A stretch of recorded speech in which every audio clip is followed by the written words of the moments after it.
تا حالا شده بی‌دلیل دلت بگیره یا حس کنی بی خودی با آدما بحثت میشه؟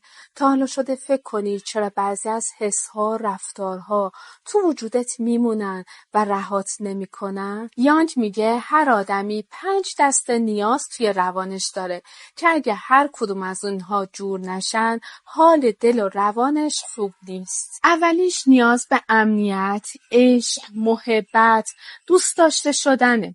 یعنی این که بدونی یک نفر هست که بهت گوش بده، تو رو در آغوش بگیره، با ثبات باشه، درکت کنه و ازت حمایت کنه. دومیش اینه که بتونی روی پای خودت وایسی، آزادی و حق انتخاب داشته باشی.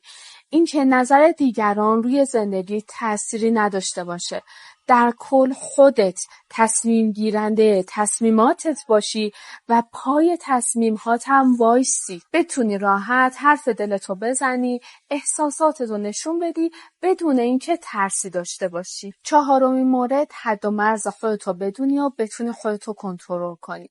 یعنی اینکه بفهمی بعضی جاها نمیتونی هر کاری رو انجام بدی. یعنی اینکه بتونی جلوی خودتو بگیری و کنترل داشته باشی. بدونی هر کاری که دلت خواسته نمیتونی انجام بدی.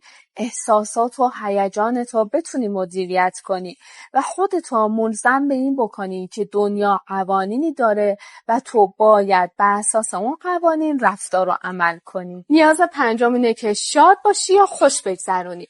یعنی این که بفهمی زندگی فقط کار و سختی نیست.